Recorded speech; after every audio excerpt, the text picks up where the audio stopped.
تاسو کوم سیاست کوم اړخ سیاست کوئ ډله ییز نېشنلزم کوئ یا ملي نېشنلزم کوئ او دویمه خبره ده مولانا صاحب په جنوب پښتونخوا کې تاسو مطلب په کال کې دوه واره درې واره سیمینار کوئ خاص مرکزي ټول لیډرشپ په وزیرستان کې تاسو یو سیمینار هم نه دی کړی په وزیرستان کې سیمینار نه کول څه ګټه ده او څه نقصان دی په جنوب پښتونخوا کې کول څه ګټه ده او څه نقصان دی تاسو دا که نه نېشنلزم خو د قام په بنیاد باندې دی نېشنلزم تاسو دا یاد لرئ دا ډلهیز نه وي که ډلهیزۍ ته موږ ځو که نه او بیا صرف د خپل ګوند مفادات موږ په هغه کې سنبال ساتو یا د خپلې قبیلې نو دا د نېشنلزم تنقیص به موږ راولو کمزوري به موږ راولو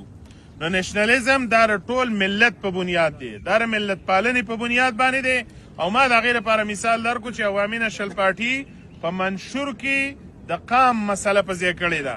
دا د قام سیاست دی د قام د رهبرۍ دعوه ده خو سوال دا دی چې د مسایلو حل یې د واک سره تړلی د اختیار سره یې تړلی چې اختیار نه وي نو په منشور